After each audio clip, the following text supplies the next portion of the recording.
ਵਾਹਿਗੁਰੂ ਜੀ ਕਾ ਖਾਲਸਾ ਵਾਹਿਗੁਰੂ ਜੀ ਕੀ ਫਤਿਹ। ਹਾਂਜੀ dear students, ਪਿਛਲੇ ਲੈਕਚਰ ਦੇ ਵਿੱਚ ਅਸੀਂ ਪੜ੍ਹਿਆ ਸੀ ਕਿ ਮੈਟੈਲਿਕ ਤੇ ਨਾਨ ਮੈਟੈਲਿਕ ਕਰੈਕਟਰ ਕਿਸ ਤਰ੍ਹਾਂ ਡਿਪੈਂਡ ਕਰਦਾ ਆਇਨਾਈਜੇਸ਼ਨ એનર્ਜੀ ਦੇ ਉੱਪਰ। ਠੀਕ ਹੈ। In today's lecture, we will study about electron gain enthalpy. As you all know what is ionization energy, so electron gain enthalpy is something opposite to that. Suppose करो कि एक एटम है, ठीक है। एटम ਦੇ ਵਿੱਚ न्यूक्लियस है, electron revolve कर रहा ऑर्बिट ਦੇ ਵਿੱਚ। इलैक्ट्रॉन ਨੂੰ ਅਸੀਂ एंटर करवाना है वैलेंस शैल ਦੇ ਵਿੱਚ, ਤੇ ਫਿਰ ਕੀ ਹੋਏਗਾ, एनर्जी रिलीज़ होएगी। ਜਿਹੜੀ एनर्जी रिलीज़ होएगी उसनूं असीं इलैक्ट्रॉन गेन इंथैल्पी ਜਾਂ इलैक्ट्रॉन अफिनिटी ਦਾ ਨਾਮ ਦਿੰਦੇ ਹਾਂ। ठीक है। Unit same as ionization energy unit electron volt per atom और किलोजूल पर मोल।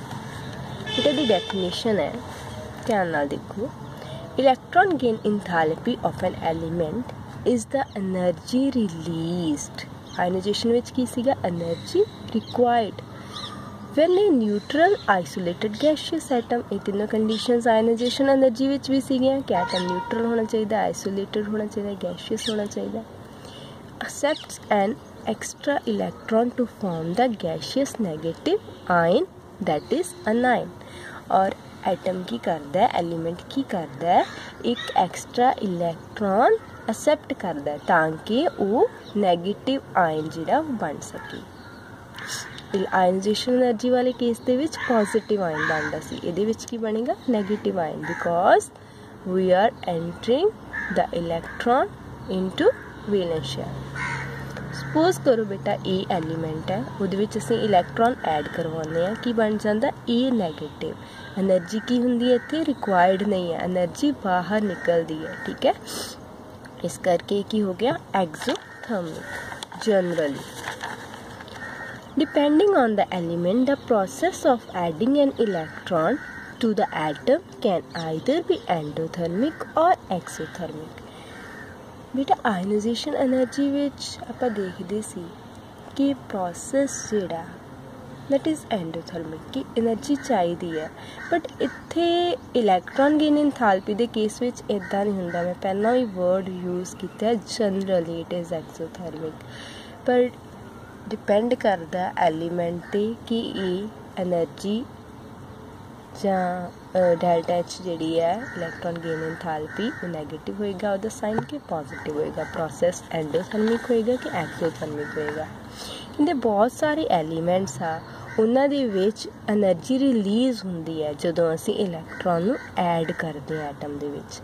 इहो ਜਿਹੇ एलीमेंट्स जिन्हां विच एनर्जी रिलीज़ होवे आफ्टर एडिंग द एलीमेंट्स, ਉਹਦੇ ਵਿੱਚ ਕੀ ਹੋਏਗਾ, डेल्टा एच ई जी की होएगी नेगेटिव ई जी, मतलब इलैक्ट्रॉन गेन इंथैल्पी।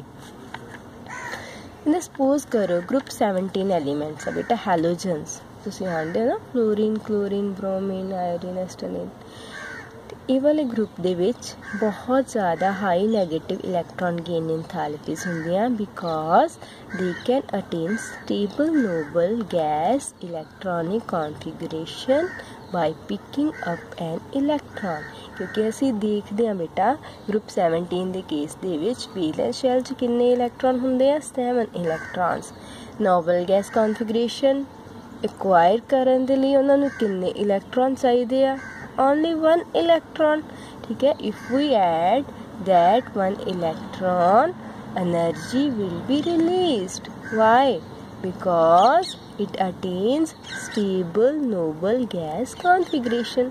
पहला इसकी कॉन्फिगरेशन इतनी ज़्यादा स्टेबल नहीं सी, बट बाद विच बहुत स्टेबल होगी, नोबल गैस वाली होगी एक इलैक्ट्रॉन ऐड करन तो बाद।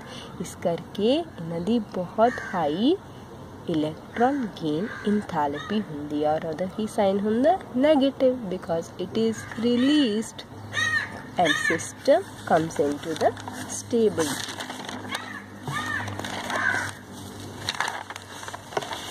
Next beta, on the other hand, noble gases have large positive electron gain enthalpies because the electron has to enter the next higher principal quantum level, leading to a very unstable electronic configuration.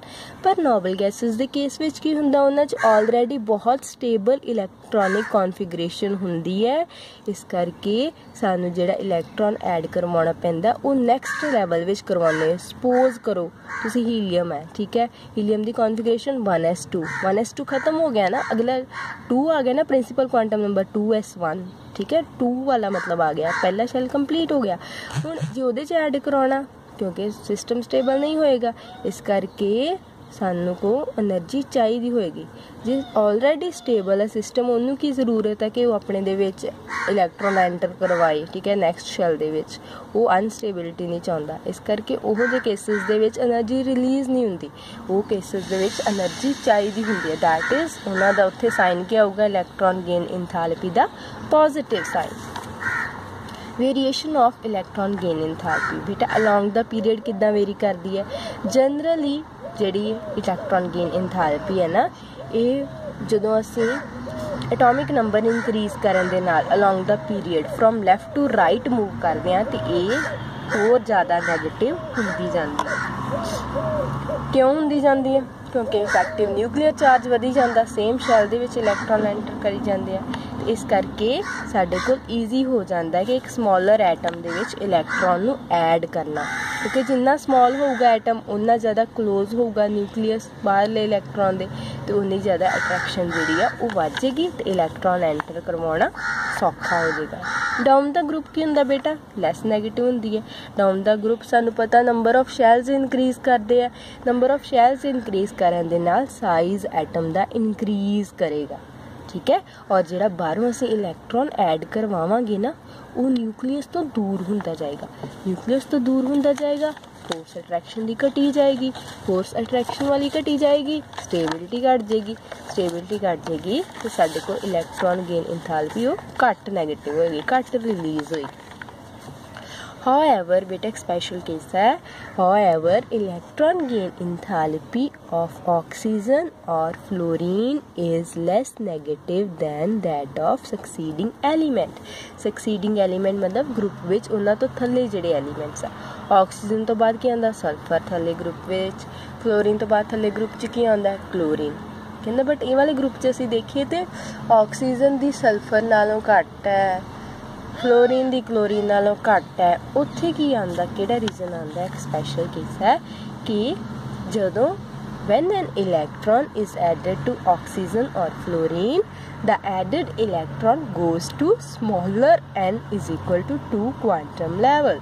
Oxygen the configuration की है 1s2 2s2 2p4, n कितना है? n दी value है 2, ठीक है, ये smaller है n दी value.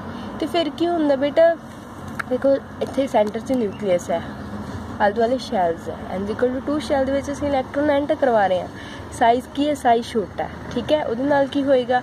Electron रिपल्शनस होणगियां, बाहरले जिहड़े बाहरले शैल विच ऑलरेडी इलैक्ट्रॉन्स प्रेजेंट है, वो आउण वाले इलैक्ट्रॉन नूं रिपैल करनगे, धक्कणगे, because same charges repel each other.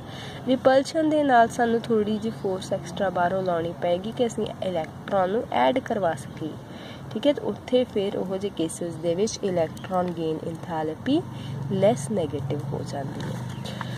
पर अगर आप n is equal to 3 quantum level की गल करिए, मतलब सल्फर या क्लोरीन के केस की गल करिए, जिहड़े ऑक्सीजन तो थल्ले सल्फर है, क्लोरीन तो थल्ले क्लोरीन है, उत्थे की हुंदा है जिहड़ा इलैक्ट्रॉन आपां ऐड करवाउने आ ना, उन्होंने एक ज़्यादा स्पेस मिल जाती है। n इज इक्वल टू 3, 2 नालों वड्डा ना, ज़्यादा स्पेस मिल गई, ज़्यादा स्पेस मिल गई तो इलैक्ट्रॉन रिपल्शन घट जाएगी, ठीक है। इस करके ये स्टेबिलिटी इत्थे ज़्यादा होएगी। इत्थे थोड़ी जी प्रॉब्लम आएगी क्योंकि छोटा साइज़ होने करके इलैक्ट्रॉन रिपल्शन वधदी है।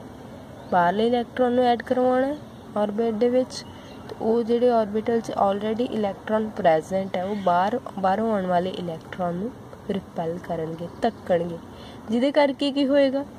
साडे कोल ਜਿਹੜੀ ਇਲੈਕਟ੍ਰॉन ਗੇਨ ਇੰਥੈਲਪੀ ਆ ਉਹ ज़्यादा रिलीज़ नहीं होएगी क्योंकि सिस्टम थोड़ी जी अनस्टेबिलिटी मतलब वो शो करेगा क्योंकि रिपल्शनस हो रही हैं। बट ये वाले केस ਦੇ ਵਿੱਚ ਸਾਨੂੰ इनफ एरिया लार्जर स्पेस मिल जाती है ਜਿਹਦੇ ਕਰਕੇ ਕੀ ਹੁੰਦਾ इलैक्ट्रॉन रिपल्शन बहुत घट जाती है और इलैक्ट्रॉन गेन इंथैल्पी का साइन मोर नैगेटिव होगा। ठीक है, क्लियर है स्टूडेंट्स? Thank you.